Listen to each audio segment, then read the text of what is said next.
सबसे पहले मैं आपको एक छोटा सा किस्सा सुनाना चाहता हूं।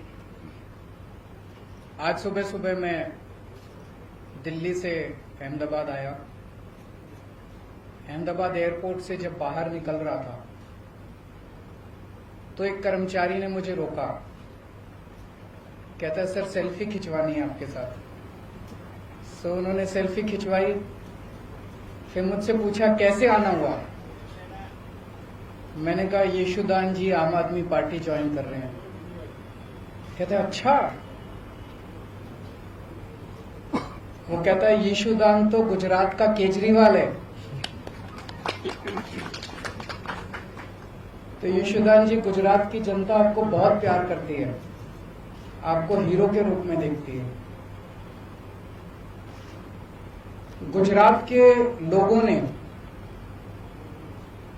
आजादी के लड़ाई में बहुत अहम भूमिका निभाई।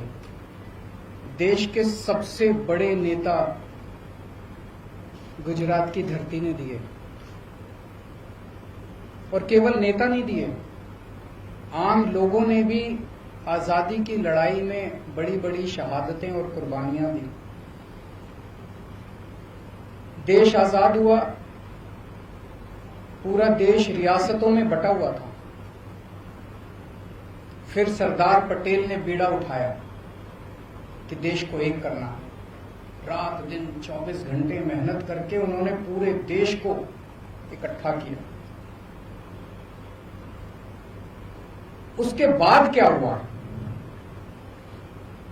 पिछले 75 साल अधिकांश कांग्रेस और बीजेपी की सत्ता की कहानी है, और आज गुजरात की जो हालत है वो बीजेपी और कांग्रेस की सरकारों की कारस्तानी है। पिछले 27 साल से गुजरात में एक ही पार्टी की सरकार है, लेकिन पिछले 27 साल इन दोनों पार्टियों के गठजोड़ की कहानी है, दोनों पार्टियों की दोस्ती की कहानी है। कहते हैं, मुझे नहीं पता, आपको तो ज्यादा पता होगा, कि कांग्रेस बीजेपी की जेब में है। जब जब बीजेपी को जरूरत होती है तो माल कांग्रेस सप्लाई करती है। ऐसे कैसे चलेगा? गुजरात की कौन सुध लेगा? आज गुजरात के किसान आत्महत्या कर रहे हैं 75 साल के बाद। गुजरात के सरकारी स्कूलों की बुरी हालत है, गुजरात के सरकारी अस्पतालों की बुरी हालत है। गुजरात के व्यापारी डरे हुए हैं। डरने की क्या जरूरत है? अब तो देश आजाद हो गया, किसी की हिम्मत नहीं है। अभी कुछ साल पहले मेरा एक दौरा लगने वाला था। गुजरात का एक बहुत बड़ा चेंबर ऑफ कॉमर्स है, उन्होंने मुझे इनवाइट किया। ऐन वक्त पे गुजरात के अथॉरिटीज ने उन पे प्रेशर डाल के मेरा दौरा कैंसिल करा दिया। ये क्या बात हुई? गुजरात के व्यापारी डरे हुए, और पिछले 1 साल के अंदर कोरोना काल के दौरान जिस तरह से गुजरात को अनाथ छोड़ दिया गया, ऐसे लगा जैसे गुजरात के लोगों की सुध लेने वाला कोई नहीं है, गुजरात के लोगों का ख्याल रखने वाला कोई नहीं है। ऐसे हालात के अंदर यशुदान गढ़वी जी ने जो निर्णय लिया राजनीति में आने का, मैं यशुदान जी को तहे दिल से बहुत बहुत बधाई देता हूं। उनको क्या जरूरत पड़ी थी? जब किसी का कैरियर खत्म हो जाता है, जब किसी को कोई पूछने वाला नहीं होता, तब अगर कोई छोड़ छाड़ के राजनीति में आए तो समझ में आता है। लेकिन अगर कोई अपनी कैरियर की पीक पे अपने कैरियर को लात मार के राजनीति के अंदर आए तो वो गुजरात की जनता के लिए आ रहा है।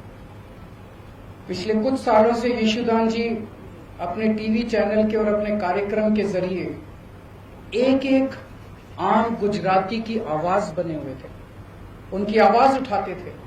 लोग उनके साथ अपने आप को रिलेट करते हैं। आज गुजरात का हर व्यक्ति यशोदान जी के साथ रिलेट करता है।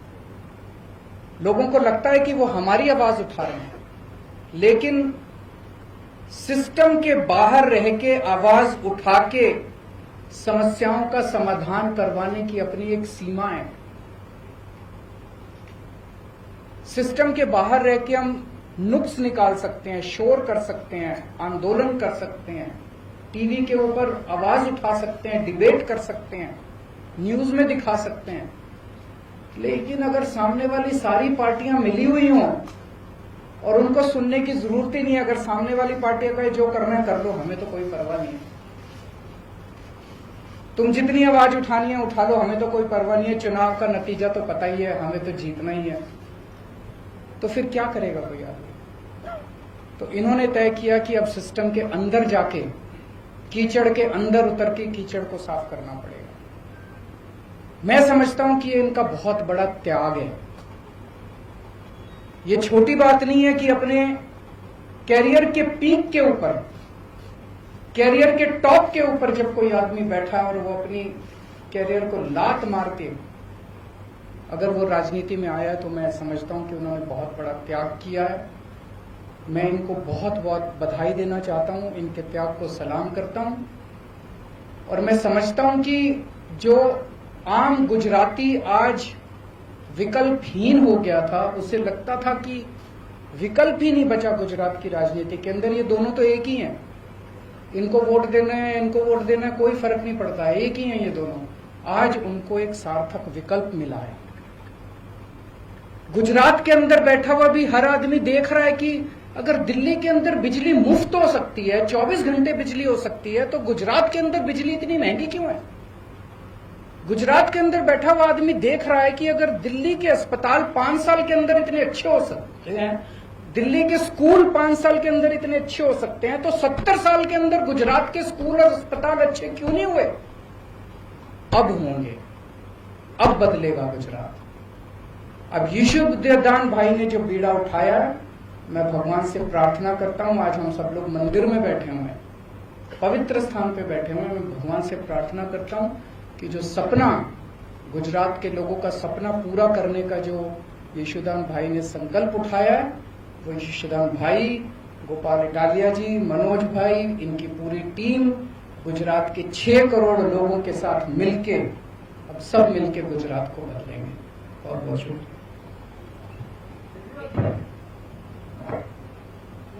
गुजरात बदलने की बात कर रहे हैं, तो 2022 में असेंबली के इलेक्शन भी आ रहे हैं। आम आदमी पार्टी यहाँ की जो 182 सीट है, वो सभी में कैंडिडेट खड़ा रखेगी? सभी में कैंडिडेट खड़ा करेंगे। क्या रणनीति क्या है बताएंगे, अभी तो शुरुआत है। रणनीति ना बताओ, मुद्दे तो बता सकते हो, कौन से मुद्दे को लेकर गुजरात में? आज लोग मुद्दे जनता तय कर रही है। आज युवा बेरोजगार है, क्यों बेरोजगार है? आज गुजरात के युवाओं को रोजगार क्यों नहीं मिल रहा? रोजगार तो बाद की बात है, युवाओं को कॉलेज में एडमिशन नहीं मिल रहा। कॉलेज तो बाद की बात है, युवाओं को स्कूल के अंदर अच्छी शिक्षा नहीं मिल रही। आज किसान आत्महत्या 70 साल के बाद क्यों कर रहा है? आज आपने कोरोना काल के अंदर देखा कि सरकारी अस्पतालों का और डिस्पेंसरियों का क्या हाल था। आज गुजरात के स्कूल खराब क्यों हैं? गुजरात के व्यापारी नाराज क्यों हैं? कोई भी तबका आप उठा लीजिए, मोटे मोटे तौर पे गुजरात की राजनीति खराब है, क्योंकि ये दोनों पार्टियां मिली हुई हैं, दोनों ने तय कर लिया मिलके चुनाव लड़ेंगे। और जब दोनों मिलके चुनाव लड़ते हैं तो उनको जनता की सुनने की जरूरत ही नहीं है। वो कहते हैं जनता जाए भाड़ में, हमारी तो चुनाव का नतीजा तो तय है। गुजरात जो अड़िखम गुजरात बोलते हैं, तो क्या दिल्ली मॉडल गुजरात होगा? नहीं, हर एक राज्य का अपना मॉडल होगा। दिल्ली का मॉडल दिल्ली मॉडल, गुजरात का मॉडल गुजरात मॉडल। किसी भी स्टेट की अपनी समस्याएं हैं, अपने समाधान हैं, अपना मॉडल है। गुजरात के 6 करोड़ लोग अपने विकास का मॉडल खुद तय करेंगे।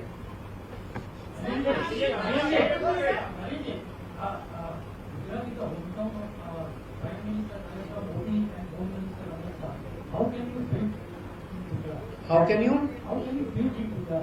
देखिए, मैं किसी इस वक्त नेता या उसके किसी का खिलाफत करने के लिए यहाँ नहीं आया। मैंने जनता के मुद्दों की बात की है। उन जनता, क्या आप मानते हैं कि आज गुजरात के युवा बेरोजगार हैं? आप मानते हैं? क्या आप मानते हैं कि अस्पतालों को सुधारने की जरूरत है? आप मानते हैं? क्या आप मानते हैं कि किसान आत्महत्या कर रहे हैं? आप मानते हैं? हमारी राजनीति जनता के मुद्दों से जुड़ी हुई है। हम किसी नेता के खिलाफ नहीं है, हम किसी पार्टी के खिलाफ नहीं है, हम जनता के विकास के लिए काम कर रहे हैं, हम भ्रष्टाचार के खिलाफ हैं। अभी गुजरात में जो आपकी पार्टी के साथ दो मुख्य थे, वो पत्रकार थे। 2022 का इलेक्शन आप किसके चेहरे पर लड़ेंगे? जनता के चेहरे पर लड़ेंगे। जनता तय करेगी, जनता हमारा चेहरा है। दिल्ली के 2 करोड़ लोगों ने मिलकर राजनीति बदली है, केजरीवाल ने राजनीति नहीं बदली। केजरीवाल तो छोटा सा आदमी है, मेरी कोई औकात नहीं है। 6-7 साल पहले तक केजरीवाल को कोई नहीं जानता था। दिल्ली के 2 करोड़ लोगों ने मिलकर तय किया कि अब इन दोनों पार्टियों को हराना और इस छोटी सी आम आदमी पार्टी को वोट देना। जनता ने आम आदमी पार्टी को वोट दिया और जनता ने राजनीति बदली। गुजरात के 6 करोड़ लोग अभी तक मजबूर थे, उनके पास विकल्प नहीं था। गुजरात के लोगों को तय करना है अब कि हमें राजनीति बदलनी है कि नहीं बदलनी है।